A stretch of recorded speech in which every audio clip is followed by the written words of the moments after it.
At Safety Center, we believe every employee deserves to go home safe every day. We provide safety training and consulting at your site or ours, as well as free monthly safety forums where industry experts share best practices in workplace safety training and culture development. You can also stay up to date with safety education resources by visiting InsideSafety.org. To learn more about Safety Center and how we help keep employees safe, visit safetycenter.org/workplace safety. Now, on to today's episode of Inside Safety. Hello, everybody. Yes, we're back here with Inside Safety. Today, we've got the pleasure of having with us Pablo Manzo, Associate Vice Chancellor of Facilities Management for the Los Rios Community College District. The college district is the fifth largest in the nation, and that you have 4 campuses, 6 educational research centers, 3 administrative offices, and 1 regional public safety center. So that sounds like a lot of territory there to cover. So we're welcome, and we're really privileged to have you here today. And it's good to see you again. It's good to see you too. Thank you. Appreciate it. It's a pleasure to be here. It's actually an honor to be invited. So thank you. So this is great. Now, what we like to do with the Safety Center podcast is we like to do this, what we call a Fast Five. Okay. What's your favorite food? Well, I'm a foodie, so that's a tough one. But I think the way I look at it would be like, what food could I eat if I only had one food I could eat for the rest of my life? What would it be? Okay. It's a tough call, but I think it would probably be Japanese food. Okay. How about favorite movie? Again, another tough one, but I would have to say it's the good, the bad, and the ugly. Okay, look at that. How about favorite sports franchise or favorite team, something like that? Well, I was born and raised in the Bay Area, so I think obviously, it's Bay Area teams are always my the Giants, the Niners, and so forth. But I think my favorite would have to be the Sharks, San Jose Sharks. How about coffee or tea? Yeah, that one's a no-brainer for me. Coffee all the way. Oh, it is. Okay. Yeah. All right. No question. All right. And the last one, I have mine, but let's hear your favorite superhero. Well, I think given my background in the military and all that, it would have to be Captain America. Oh, Captain America. Okay. Mine is Iron Man. Thanks, Pablo, for going through that Fast Five. Very interesting on that. When you mentioned military, served as civil military officer for the 19th Special Forces Group, Airborne, 3 Special Forces battalions, and it just goes on and on and on there. Can you tell us anything about just that one? Now, that one was early 2000s. Yeah. So I spent my career in 32 years total service. I spent part of that on active duty, some of it in the reserves. Interestingly enough, most of my active duty was prior to 9/11, and as we all know, the world changed after that.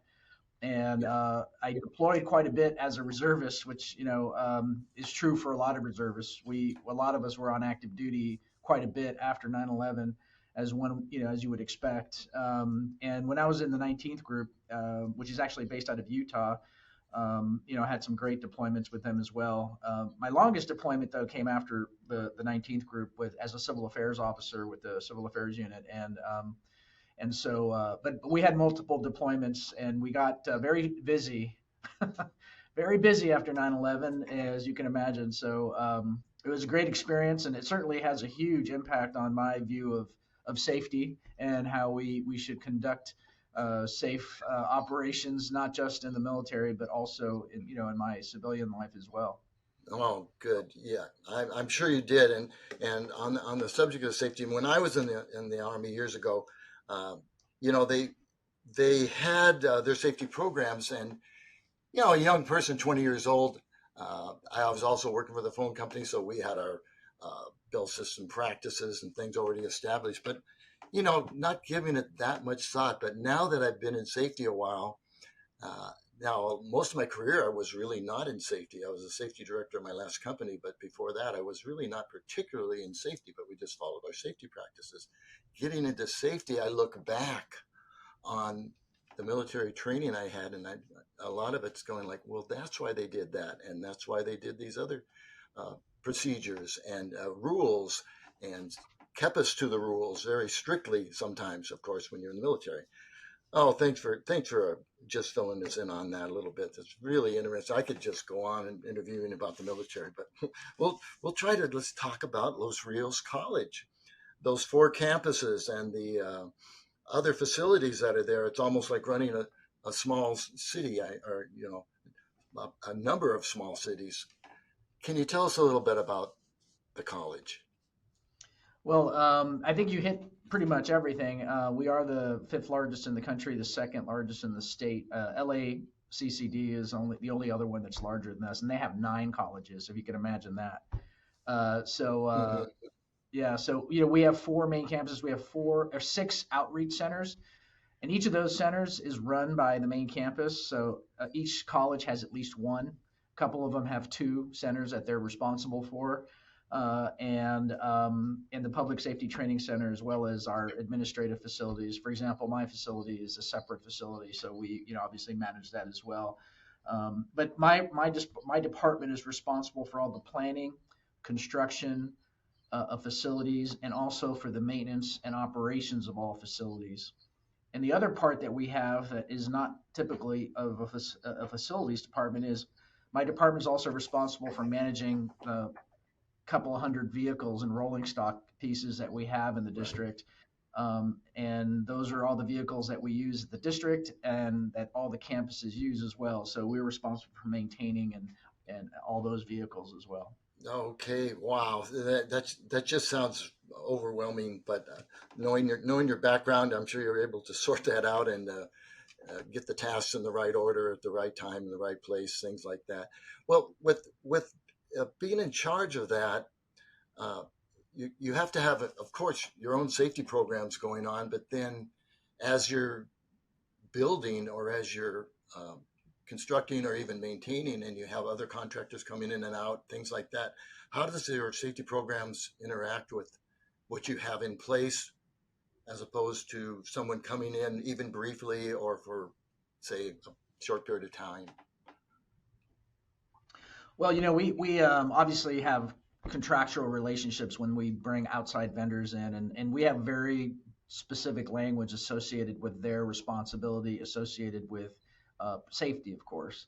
And those requirements mirror the same kind of requirements that we impose on our own folks in terms of safety, not only just personal safety, but their safety as a company and their policies, ensuring that they have their safety meetings as well, and having the right equipment out there. We're all subject to Cal OSHA, and Sure. outside contractors obviously are no different than that. So we also we always want to foster that environment of safety. So we address that very specifically in our contracts. And do you, I know you could go on and give us a long explanation, but just curiosity, how do you implement that, or how do you checklist or manage or observe uh, the progress or the safety uh, with those outside forces? Well, it's a kind of a tricky area because you don't want to get too far into it because you don't really want to take on the responsibility of the individuals, general contractors, or whoever else. So, and we've had that concern in the past. So, we really allow the contractors, for example, if we're going to be building a building, we really turn over the site to them. It Hmm. belongs to them. Belongs to And them. so, we try to make sure that we do that because we want to make sure that they understand that they are responsible for everything that goes on within that perimeter. And we don't want to get in their way. We want them to get their job. We don't want to dictate means and methods. Yeah. And part of their means and methods is their safety program and how they implement that. And as an owner, we don't want to be in the middle of that. But we also have requirements of contractors that bid our work as well. They have to meet certain requirements. So that plus our contractual requirements, we've never had real issues with that. Where we get really involved is when we have our own folks, right? Where we're dealing with our own folks. There, we are obviously very involved in how we conduct ourselves in the field. Good. Yeah, you're kind of getting into multi-employer situation and things like Right. that. And Right. well, good going. Well, can I ask you this one then? With all your responsibilities, as you've moved along and worked with the college and now in this position, um, when did the focus on safety really begin in your journey along the way? Yeah, I mean, obviously the military was, a huge part of how I view safety and how I practice it. You know, what you do in the military is obviously inherently dangerous. There are things that you have to do to mitigate those risks as much as possible. You will never get them to zero. It's Mhm. impossible. So you have to do certain things that will help mitigate it so that you're not taking maybe more risks than is absolutely necessary. Now, obviously we have the same situation. It's different in the civilian side, of course, it's a different level of risk, but the risk is still there and you still have to take steps to mitigate that risk. And that mitigation takes many forms. And so, that's kind of instilled in your head in the military, as you were saying, Tom. And when you were there, you kind of realize things maybe not immediately, but after the fact. Oh, Mhm. okay, now I understand why we were doing those things. But you do a fairly extensive risk analysis in the military. I was a paratrooper for most of my career, pretty much all my career, and there's a huge amount of risk analysis that goes on with that. You know, uh, you don't Parapack. drop down into a forest, right? You kind of mitigate that risk by trying to find an open piece of land where you can land folks and things like that. But yeah, so you kind of have that burned into your head after a while. So it sounds like during your journey along the way, safety's really always been a part of it, or it's been a big part of it, rather than just at some point. For example, in my career, when I became the safety director, then okay, now I'm going to look at OSHA training. I'm going to look at first aid training. But before that, really nothing in particular was really hitting the bell. I was trying to follow procedures as best possible. But in your situation, it looks like almost day one, continuing even up until now, your awareness and you're following the safety practices and that you see the value in it and you're able to uh, provide that to other people too, which is Yeah, and it's a important. vigilance thing, right? It's a vigilance. I mean, I see. you have to be vigilant. I mean, you start to slack up or like take things for granted, and that's when it comes back and bites you. Yeah. So you have to be always vigilant. Well, when they talk about that word, the vigilance, and when you could be hyper vigilant, and that can lead to a very stressful life if you don't have a way of uh, backing out of that for a while. If you're on hypervigilance continually, you're gonna, I don't know what's going to happen to you. You might stiffen up or something. But Yeah. with safety, uh, yeah, it's almost like you don't want to keep your guard up all the time, but you definitely have to look at the safety hazards, be aware of the hazards, and almost in some cases anticipate hazards. So, yeah. I always say it's you have to be just a little bit paranoid every day. you Well, know? I say that sometimes with OSHA classes. It's like, what's the worst thing that can happen? Now, you don't want to be negative all the time, but No. you have to think about what would I do if that truck's coming at you? Do I have a way of getting 90 degrees out of the way of that truck, or some kind of plan thinking ahead on that? So, yeah, absolutely. And so, how about for the school with the different range of safety protocols needed um, for your constituents?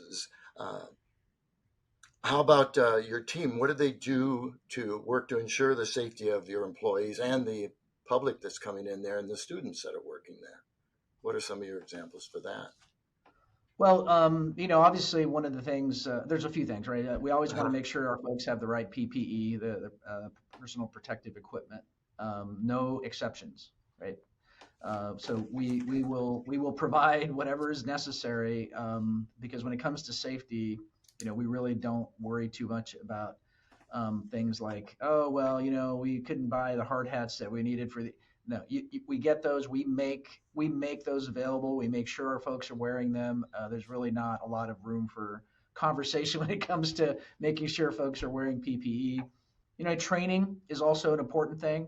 So when we onboard somebody, there's certain required training that they have to take before they can be out in the field, whether it's related to driving training, it's asbestos awareness training. We do all of those things before they go out into the field and on the campuses.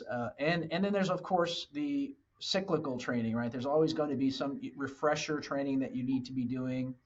We have each of our trades on the maintenance side, whether it's the carpenters or the plumbers, the HVAC techs, they each have their own weekly tailgate meetings, safety tailgate meetings, which are documented. And then we have, as a group, we have about almost 90 folks in my department. Every month we do an all hands safety meeting here at our office, and everyone comes in from the field early on Friday morning, the first Friday of every month, and we do an all hands safety meeting, and it's a different program every time. So it's all relative to I'm what they sure. do.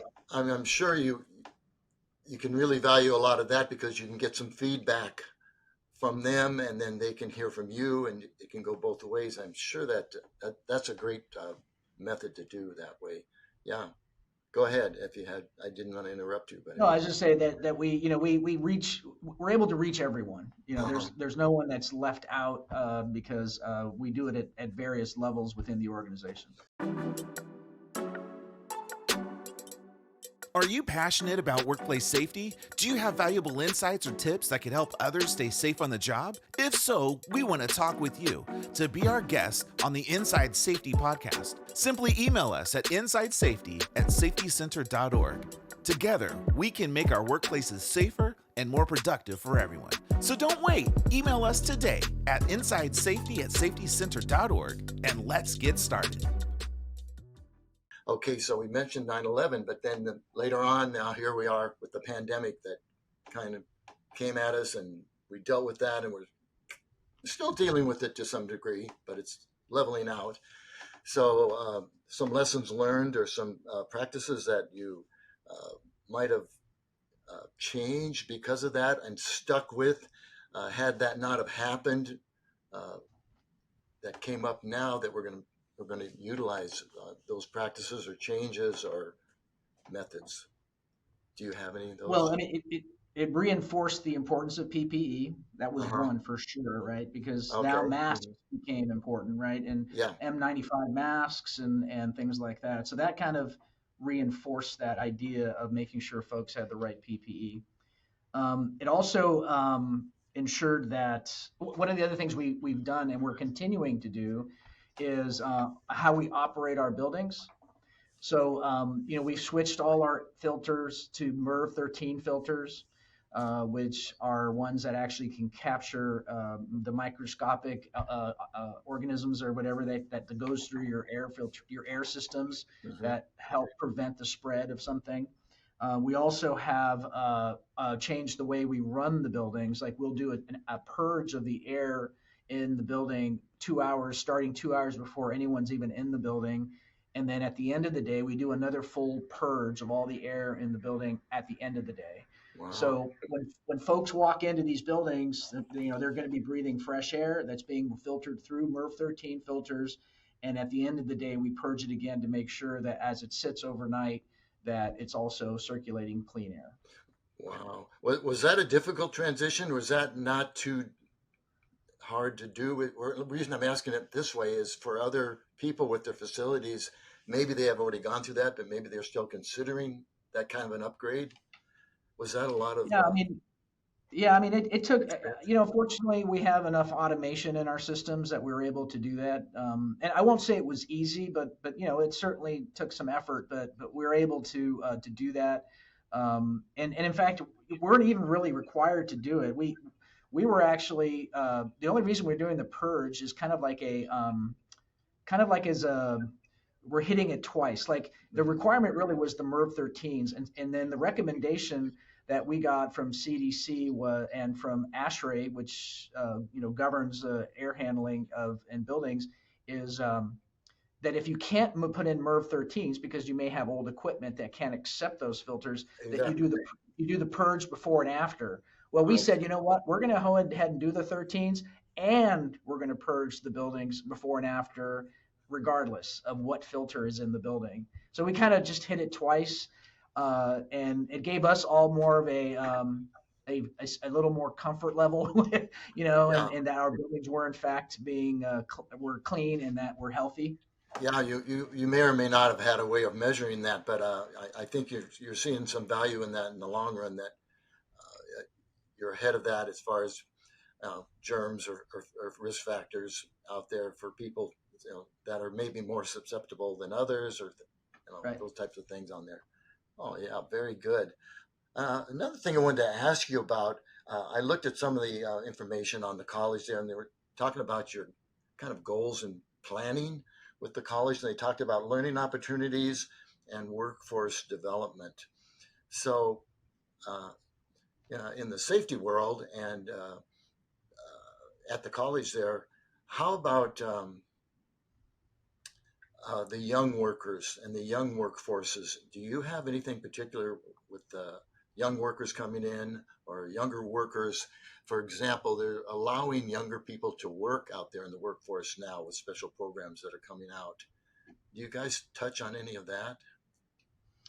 Uh, yeah, I mean, absolutely. I mean, community colleges is where you go. I mean, that's the big strength, I think, for community colleges that, we do have the typical liberal arts education and your general educational requirements that you would imagine you would have for college, but we offer things that are very unique to community colleges, which we do very well, are things like welding programs, Mm-hmm. automotive programs, electronics programs, HVAC tech programs.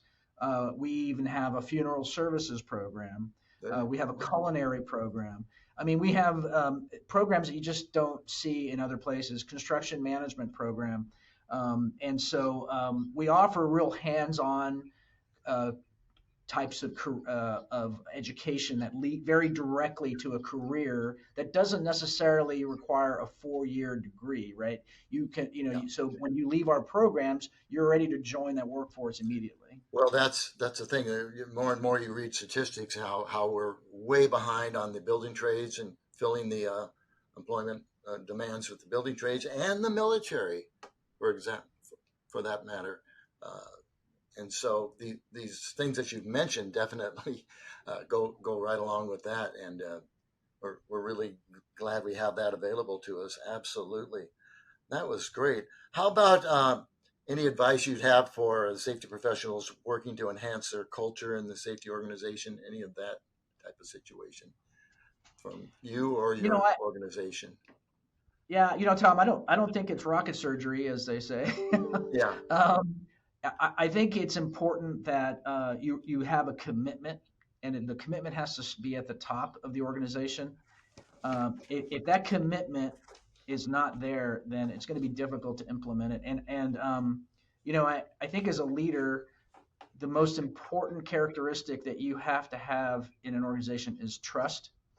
If you don't have trust, you really don't have anything else. And one of the ways that you can build that trust in an organization is by making sure that your employees are safe and are properly trained, properly equipped. And I think when your team sees that it's important for leadership that those things happen, then that creates an environment of trust that is good on many levels, right? Because it makes the team more productive, more efficient. And so I think on many levels, really, it goes back to trust, and it has to start from the top. yeah. Well, I'm really glad that you answered the question with that little nugget there, because it's easy to say, well, trust is important, things like that, but to be in a position where the people respect you enough, and then they've gained your trust. I mean, they believe in the systems working. They believe that if we if we have an issue, that we take it into bring it up, that it's going to be addressed. That we're actually listening to them. So that is so important, and it's really great to hear that the college has that attitude and ability to do that with their teams, because you're right, that's going to make it successful. That's a key component to making it successful. Absolutely. Thank you very much for all this information. Anything else that you would like us to know about your operation, your school, the vehicles, anything that you can add to this to finish this up? I think, yeah, I think when you're in a position of responsibility over, a crew of folks, and what they do has an inherent risk to it. I think there's like one question that you really kind of, as a leader, should ask yourself every day. And this is, again, something I learned in my service in the military was, as a leader, ask yourself every day, what am I doing that I should not be doing? And what am I not doing that I should be doing? And I think if you ask yourself that every day, and you're it's almost like you're self-monitoring. Yeah, so a self-check there, yes.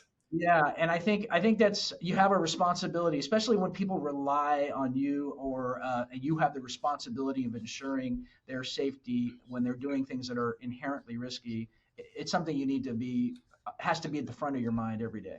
Yeah, well, you hear these sayings, from martial arts or different philosophies, where they're saying you have to sweep the floor every day.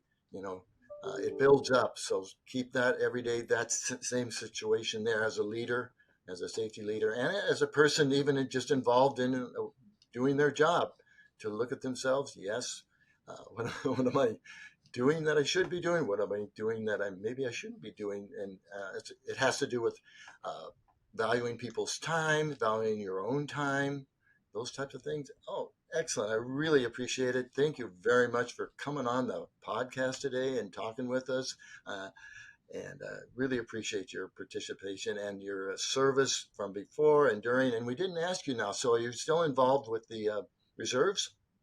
No, I retired in 2017, actually. So okay, so you did. That's behind, and all that information is still going on here with the college, and still being able to provide that leadership role there.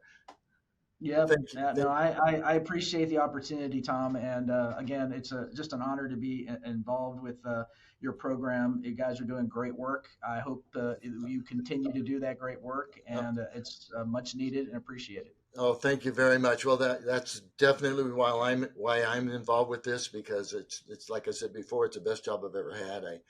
I'm able to interact with any ages and any different types of skill sets, and it's just a fantastic opportunity. So thank you very much. Best wishes, and be safe, and we really appreciate you coming on with us today. Thank you very much. Thanks for listening to Inside Safety. We hope you gained some valuable insights from our industry guest. Don't forget to subscribe so you don't miss out on future episodes. And take a minute to head over to InsideSafety.org.